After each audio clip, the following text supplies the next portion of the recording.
ओम नमः शिवाय। हर हर महादेव शंभू। जय माता दी। वक्रतुंड महाकाय सूर्यकोटि समप्रभा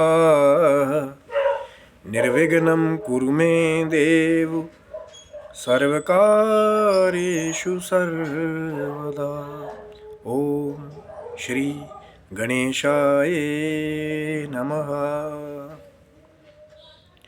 गणेश जी का बहुत बड़ा रोल है हमारी साधनाओं में, हमारी ज़िंदगी में, क्योंकि हर कुछ जो है वो अगर गणेश जी से शुरू किया जाए तो बहुत सारे विघ्न, बहुत सारी बाधाएं जो है वो अपने आप दूर हो जाती हैं, क्योंकि विघ्नहर्ता श्री गणेश जी हैं। और गणेश जी से जुड़ी हुई कथाएं भी गणेश जी की तरह ही रोचक है।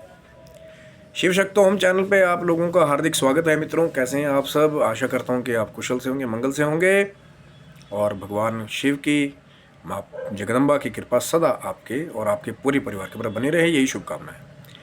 चैनल पे यदि नए हैं तो विनम्रता से निवेदन करूंगा कि चैनल को सब्सक्राइब कर लें, ताकि हमारे द्वारा बनाई हुई कोई भी वीडियो सबसे पहले आपको प्राप्त हो। वीडियो में दिखाई जाने वाली जानकारी यदि आपको अच्छी लगे तो ज़रूर लाइक करें, शेयर करें, सब्सक्राइब करें। जो हमारा चैनल है उसके ऊपर बहुत सारी वीडियोस पहले भी उपलब्ध हैं, तो उन वीडियोस के भी ज्ञान के लाभ का आप लोग लाभ ले सकते हैं। आज बात करें मित्रों पौष मास की, शुक्ल पक्ष की गणेश चतुर्थी तिथि के बारे में। हम बहुत सारे अब सुनेंगे, बोलेंगे यार गणेश चतुर्थी तो भाद्रपद मास में आती है। तो मेरे भाइयों, जो चतुर्थी होती है, जो चौथ होती है जिसको कहते हैं, तो प्रत्येक माह में 2 चतुर्थियाँ होती हैं। एक शुक्ल पक्ष की चतुर्दशी जो 15 दिन जो है प्रतिपदा से लेकर पूर्णिमा तक होती हैं, जो आज हमारी जो है शुक्ल पक्ष की पौष मास की जो चतुर्थी तिथि है। फिर दूसरे पर्यंत जो कृष्ण पक्ष के 15 दिन होते हैं, जो अमावस पर्यंत तक होते हैं। फिर वो जो चतुर्थी पड़ती है जो उन दोनों में, तो उसको फिर संकुष्टि चतुर्थी कहा जाता है। ये आप मोटा मोटा अंतर जो है समझ लीजिए विनायक चतुर्थी में और संकुष्टि चतुर्थी में। एक शुक्ल पक्ष में पड़ने वाली चतुर्थियाँ हैं और एक कृष्ण पक्ष में पड़ने वाली, और ऐसे ही मास में जो है जो 2 चतुर्थियाँ होती हैं, क्योंकि चौथ जो तिथि है उसके जो अधिपति हैं वो गणेश जी को माना जाता है, गणेश जी को समर्पित है। तो इसीलिए इस पौष मास की जो शुक्ल पक्ष की आज चतुर्थी है उसकी सबको शुभकामनाएं। और इससे जुड़ी हुई बहुत सारी कथाएं बहुत सारे लोग बताते हैं, लेकिन आज जो कोशिश करेंगे कि जो सबसे प्रचलित कथा है गणेश जी की, उसको आपको बताने की मैं कोशिश करूंगा। क्योंकि हरि अनंत, हरि कथा अनंता, बहुत सारे संतों के द्वारा अलग अलग चीज़ें बताई जाती हैं। कई लोग वही जो गणेश जी के जो जन्म की, जो एक्चुअल भाद्रपद मास की जो कथा है उसको सुनाते हैं, जन्म की, कि कैसे कैसे गणेश जी का जन्म हुआ। लेकिन हर एक जो मास की, जो पक्ष की जो चतुर्थी है, उसकी अलग अलग कथाएँ, अलग अलग महत्व है। जैसे अलग अलग एकादशियों की अलग अलग कथाएँ हैं, ऐसी अलग अलग चतुर्थी की अलग अलग कथा है। तो आज जो प्रचलित कथा है मैं आपको बताने की कोशिश करूँगा। जो प्रचलित कथा है इससे जुड़ी होकर, वो भगवान शिव और माँ जगदम्बा से जुड़ी हुई। कैसे एक बार खेल खेल में माँ जगदम्बा और भगवान शिव जी ने बहुत समय के बाद जा कर के, पहले तो शराब की एक उत्पत्ति हुई वहीं से, उसके बाद में फिर उसके उपाय की उत्पत्ति भी हुई है। क्योंकि जहाँ कई बार ऐसा होता है कि जहाँ रोग होता है वहीं पे उसके आसपास ही उपाय छुपा होता है। जैसे आजकल लोग बनाते हैं ना एंटीटोड टाइप की, उसी बीमारी से सैंपल लेकर के फिर उसी की ही एंटीबॉडीज़ को कई बार तैयार किया जाता है। पढ़ा होगा आपने भी बहुत जगह साइंस में। और फिर उसी को फिर जो पेशेंट होता है उसकी बॉडी में डाला जाता है कि उसकी रोकथाम करे। तो इसी कथा में ऐसा भी है कि वहीं से शराब की भी उत्पत्ति है और वहीं से फिर उद्धार की भी उत्पत्ति है। तो कथा के अनुसार बड़े एकाग्रचित होकर सुनिएगा, क्योंकि मैं हर बार वही बात कहता हूँ कि जो आप एकाग्रता से सुनते हैं तो कहीं ना कहीं वो ही श्रवण करने का, कथा श्रवण करने का, जो आज लोग व्रत भी कर रहे हैं, शुक्ल पक्ष की चतुर्दशी का, तो अगर वो श्रवण करते हैं कथा को चतुर्थी का, जो शुक्ल पक्ष चतुर्थी जो आज है पौष की, तो फिर उनको फल भी प्राप्त होता है। लेकिन जो पूर्ण एकाग्रता से सुनेगा उसको गणेश जी की पूरी कृपा प्राप्त होने का चांस रहता है, और गणेश जी के द्वारा ही सारी की सारी जो विघ्न बाधा है उनको दूर करने का चांस हो। एकाग्रता के साथ सुनिए, भाव के साथ सुनिए, तो आपका कल्याण ही उसमें छुपा हुआ है। तो हुआ यूं कि एक बार नदी के किनारे कहते हैं कि भगवान शंकर जी और माता पार्वती जी चौपड़ खेल रहे थे। चौपड़ आपने देखा होगा कि जो अब कई उसको चौपड़ बोलते हैं, कई उसको चौसर बोलते हैं। चौसर जैसे एक लूडो टाइप, आपने महाभारत में भी कई जगह देखा होगा कि चौसर होते हैं, ऐसे अलग अलग गीटियाँ होती हैं, ऐसे अलग अलग खाने होते हैं। जैसे हम लूडो में चलाते हैं अपनी गीटियों को, वैसे ही चौपड़ में पासे फेंक करके, जैसे हम लूडो में वो लूडो को फेंकते हैं, वैसे ही चौसर में पासे होते थे। बहुत सारे लोगों ने महाभारत का वो एपिसोड देखा होगा ना, मामा शकुनी वाला, वो जो अपने चौसर को फेंकता था और बोलता था 6 तो 6 आ गया। उसके पीछे भी बहुत दिव्य राज छिपा हुआ है। जिन्होंने एपिसोड नहीं भी देखा होगा कि क्या कारण था कि मामा शकुनी जो है वो अपने हिसाब से उन जो पासों को है वो चला लेता था, उसके पीछे एक बहुत ही दिव्य राज छुपा हुआ है, जिस राज का खंडन जो है कभी मामा शकुनी ने कभी किसी के आगे नहीं किया था। यहाँ तक कि तो जहाँ तक लगता है कि दुर्योधन को भी उस राज का नहीं पता था कि किस करामात की वजह से, किस व्यवस्था की वजह से जो है मामा शकुनी जो है उस चौपर के या चौसर के पासों को अपने हिसाब से ला रहे थे कि 6 बोलते थे तो 6 आ जाता था। उसी वजह से तो फिर पांडव हारे थे ना, क्योंकि मामा शकुनी अपने हिसाब से उन पासों को चला रहे थे। और बाद में जाकर के श्री कृष्ण जी ने फिर ऐसी गेम जो है वो मामा शकुनी के साथ भी की थी कि उन जो पासों का रहस्य था उसका खंडन भी श्री कृष्ण जी ने किया था, और उनका अंत भी जो है वो श्री कृष्ण जी ने किया था। कथा बहुत लंबी, कैसे किया था, तो चैनल को सब्सक्राइब रखिएगा। हो सकता है बहुत जल्दी उस पर भी आपका प्रेम मिलेगा, तो वीडियो लाने की कोशिश होगी। इसलिए तो कहता हूँ ना, चैनल को सब्सक्राइब रखिए कि अकस्मात ही कोई वीडियो तैयार होता है तो कोई बात नहीं। अगर जैसे अब रोज़ हमारी नित्य हमारी तो कोशिश होती है कि रोज़ कुछ ना कुछ लाया जाए। कई बार लोग, अब मेरे व्यूवर्स और सब्सक्राइबर बहुत अच्छे हैं, आपका मैं बहुत धन्यवाद करता हूँ कि कभी बेचारे कंप्लेंट नहीं करते कि यार आप तो रोज़ ही वीडियो डालते रहते हो, रोज़ ही आपका पॉपअप भेजता है। कोई बात नहीं, नहीं अच्छा लगे तो ना देखिए, लेकिन जब देखने का दिल करे तो ज़रूर देखिए, क्योंकि हर एक चीज़ ज्ञान से जुड़ी हुई है। तो वही जो महाभारत का वो चौपड़ था, चौसर था, तो नदी के किनारे शंकर जी और माता पार्वती उसको खेल रहे थे। अब एक अंपायर तो भैया सब जगह चाहिए। खिलाड़ी तो अपने हिसाब से तो खुद को जीता भी बताएगा ना, लेकिन कैलकुलेशन कौन करेगा, डिसाइड कौन करेगा कि जीत कौन रहा है और हार कौन रहा है। अब कई बार ऐसा होता है कि अब आप 2 ही खेलने वाले तो मानने ही ना कोई। कई बार जैसे छोटे बच्चे करते थे ना कि अपना बैट लेके चले गए, जब आउट हो गए तो बोला भैया नहीं मैं आउट नहीं हूँ, दोबारा बारी दो मेरे को, नहीं दोगे तो अपना बैट लेके चले जाऊँगा। आपके साथ भी हुआ होगा, ज़रूर बताइएगा। तो ऐसे बहुत सारे ग्रुप में ऐसे बच्चे होते थे कि अपना बैट लेके जाते थे, और जब आउट हो गए तो फिर नहीं मानेंगे, नहीं यार मेरे बैट से तो लगी ही नहीं, पीछे कैच हो जाएगा, अब क्या करेंगे। पर इसीलिए अंपायर की नियुक्ति की जाती थी। तो जब भगवान शिव जी और माता पार्वती लीलावश वहाँ पे चौसर खेल रहे थे नदी किनारे, तो उन्होंने क्या किया कि एज ए अंपायर, एक निर्णय करने वाले के रूप में, उन्होंने देखा कोई है तो है नहीं, तो एक कहते कि मिट्टी के पुतले को सजीव कर दिया। अब भैया ये शंकर जी के लिए कौन सी बहुत बड़ी बात है, क्योंकि वो तो महामृत्युंजय, मृत्यु संजीवनी, सब विद्याओं के दाता हैं। तो मरे हुए को जिंदा कर देना, निर्जीव के बीच में जान डाल लेना, उनके लिए कोई बहुत बड़ी बात नहीं है। वो शंकर जी हैं, और माँ जगदम्बा जिन्होंने पहले ही अपने मैल से गणेश जी को बना करके उसमें प्राण डाले थे, तो फिर उनके लिए भी कौन सी बड़ी बात थी किसी निर्जीव वस्तु में प्राण डाल देना। हाँ, लेकिन मेरे लिए और जो हमारे जैसे बहुत सारे अल्प बुद्धि हैं इस कली काल में रहने वाले, तो उनके लिए हार्ड टू बिलीव कि यार मिट्टी ली और उसमें फिर एक जीता जाता पुतला बना दिया, ये कैसे पॉसिबल है? Not possible, but it is possible, क्योंकि हम लोग नेचुरल चीज़ों की बात करते हैं, लेकिन जो सुपर नेचुरल है, जो छुपा हुआ है, उसका दर्शन बहुत कम बिरले लोग जो हैं होते हैं चमत्कार, लेकिन वो जो चमत्कारी गतिविधियाँ हैं उसका साक्षात्कार उन्हीं लोगों को होता है जो उन गतिविधियों के लिए कुछ अपना समर्पण या सेक्रीफाइस करते हैं। साधनाओं के लिए समय भी तो निकालना पड़ेगा ना, तो वो सेक्रीफाइस ही है। तो कई साधक ऐसे हैं जो चाहे अपने त्रिनेत्र की शक्ति के द्वारा ही सब कुछ देख लेते हैं। कैसे संभव है? चैनल को सब्सक्राइब रखिएगा, फिर से निवेदन करता हूँ।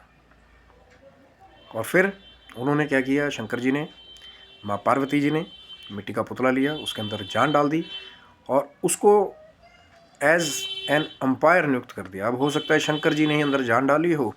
अब जो कई बार ऐसा होता है ना कि जो हमारे को पैदा करने वाला होता है या जो हमारे को किसी काम में लाने वाला होता है as a godfather type, तो हमारा झुकाव उसकी तरफ ज़्यादा होता है कि भैया हमारे को लाए है ना वो गेम।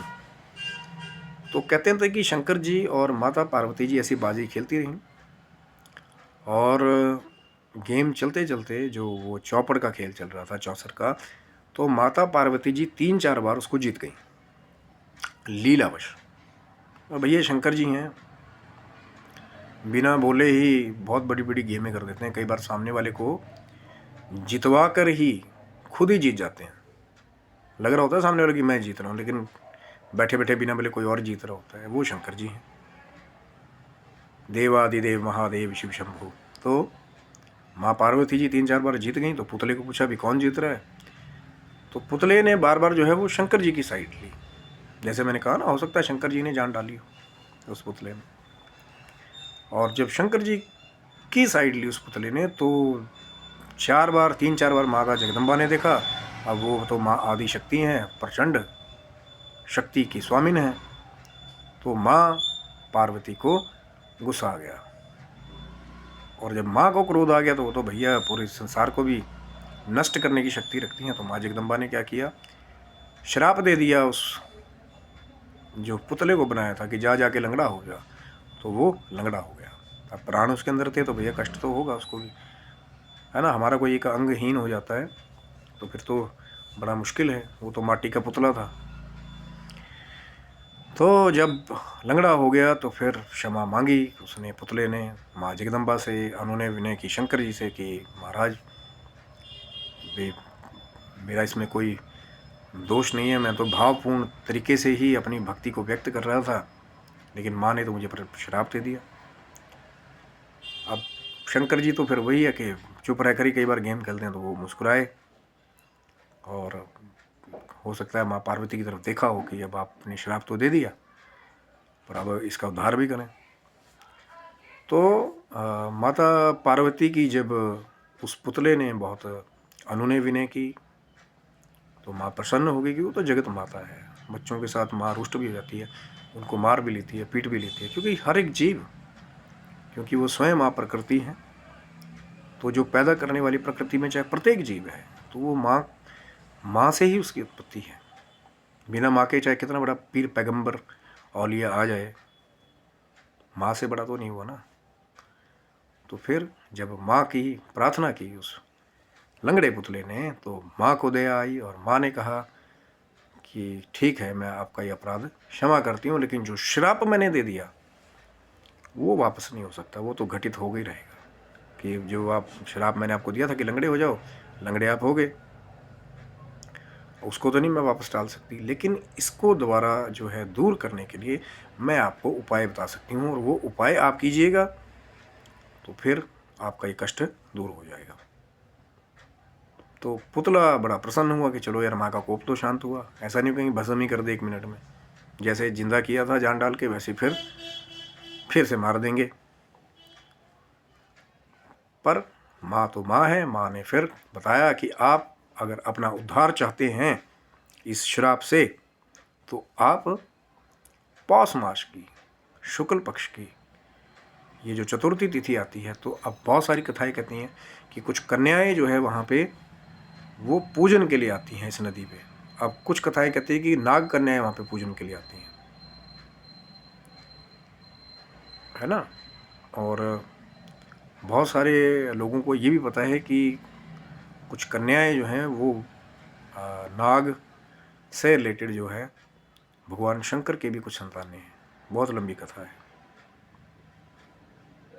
और जो नाग कन्याएं जब पूजन करने के लिए आती है तो माता ने बताया, या जो कन्याएं पूजन करने के लिए इस नदी पे आती हैं चतुर्थी तिथि के दिन गणेश जी की कृपा से, तो फिर आप उस दिन उनसे विधि पूछ करके इस चतुर्थी व्रत को, जो ये पौष मास की शुक्ल पक्ष की चतुर्थी है, उसकी विधि उनसे पूछना, व्रत की महिमा को जानना, व्रत कथा को सुनना, जैसे आप से लोग सुन रहे हैं, श्रवण कर रहे हैं, तो फिर उसके फल के प्रभाव से जब आप व्रत करेंगे तो आपका एक कष्ट दूर हो जाएगा गणेश जी की कृपा से।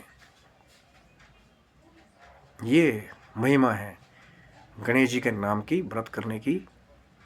और गणेश जी के लिए ज़्यादातर माएँ चौथ के दिन एक ऐसा भी व्रत आता है जो अपनी संतानों के लिए भी करते हैं। तो फिर जो पुतला था, जब माँ से उसको उपाय मिल गया तो कहते हैं कि वो बहुत प्रसन्न हुआ, भगवान शंकर जी को, माँ पार्वती को प्रणाम किया।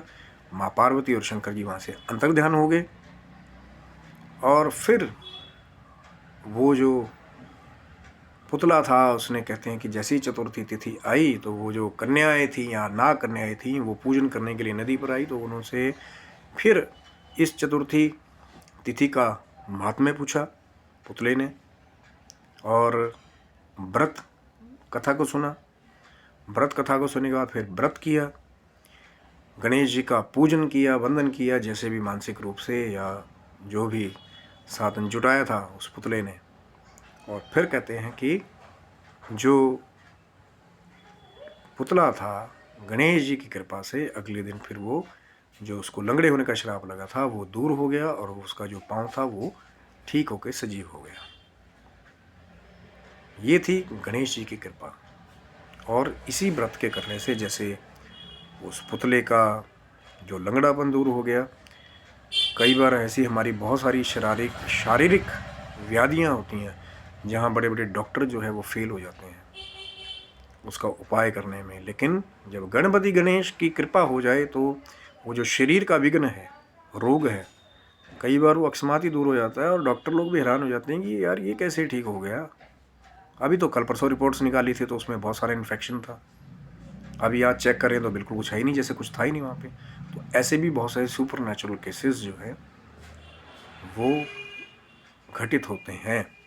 पर कब? जब आपका भाव होता है, आपका समर्पण होता है, आपकी भक्ति होती है। जब कुछ करोगे, कथा सुनोगे, एकाग्रता से सुनोगे, गणेश जी का ध्यान करोगे, पूजन करोगे, तो कुछ ना कुछ तो आपको उसका सात्विक फल जरूर मिलेगा।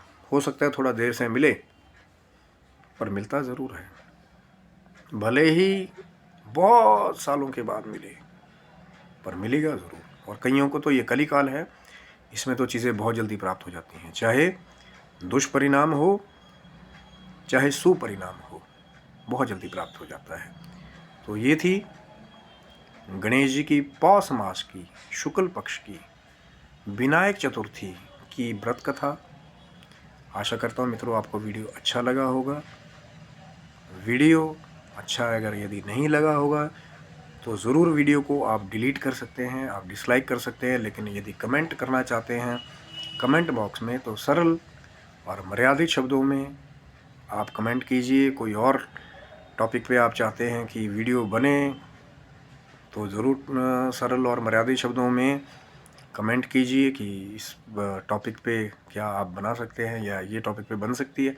अगर लोक कल्याण से जुड़ी हुई होगी और बहुत सारे ज्ञान की चर्चा से जुड़ी हुई होगी जिससे बहुत सारे लोगों को लाभ मिलेगा, तो जल्दी से जल्दी उस पर वीडियो बनाने की फिर हमारी कोशिश होगी। और कोई भी कमी यदि आपको लगी हो वीडियो में तो वो भी आप सरल और मर्यादित शब्दों में हमें बता सकते हैं, क्योंकि कई बार कुछ चीज़ें ऐसी होती हैं कि उसकी तरफ हमारा ध्यान नहीं जाता। और कोशिश हमारी ये होती है कि अपनी अल्प बुद्धि के द्वारा जो इतना बड़ा महात्म्य है उसको छान करके आप तक के लाया जाए और आप लोगों को एक अच्छी और सच्ची जानकारी देने की हमारी कोशिश होती है। नहीं तो कई ऐसा भी हो सकता है, कई संत इसमें, जैसे मैंने बताया था कि अलग अलग संतों के द्वारा अलग अलग मत है और अलग अलग कथाएं की जाती हैं। तो कोई सही या गलत वाली बात नहीं होती है। अलग अलग संप्रदाय के हिसाब से, अलग अलग भक्तों के हिसाब से अलग अलग महिमाएं, अलग अलग प्रारूप में, अलग अलग शब्दों में, अलग अलग स्टाइल में कही गई हैं। कई लोगों ने गाई भी हैं। कई लोग वो वीडियो में पीछे वो पूरा पॉपअप लगा के म्यूज़िक बैकग्राउंड में चला के और वो स्पेशल इफेक्ट्स लगा के भी कथा सुनाते हैं। और कोशिश हमारी होती है कि जो सच्चा है, अच्छा है, कीप इट सिंपल, वही आप तक लाया जाए, क्योंकि आपका ध्यान जो है वो पॉपअपों की तरफ कम और कथा की तरफ ज़्यादा हो। तो ये थी मित्रों वीडियो कथा पौष शुक्ल पक्ष की विनायक चतुर्थी की। आशा करता हूँ वीडियो आपको अच्छा लगा। जरूर लाइक करें, शेयर करें, सब्सक्राइब करें और भगवान गणपति जी करें, भगवान शंकर जी करें, माँ जगदम्बा करें कि सदा आपके ऊपर उनकी कृपा बनी रहे और आप अपने जीवन की भौतिक और आध्यात्मिक उन्नति की ओर हमेशा अग्रसर हो सकें। तब तक के लिए हर हर महादेव, जय माता दी, ओम गंग गणपति नमः।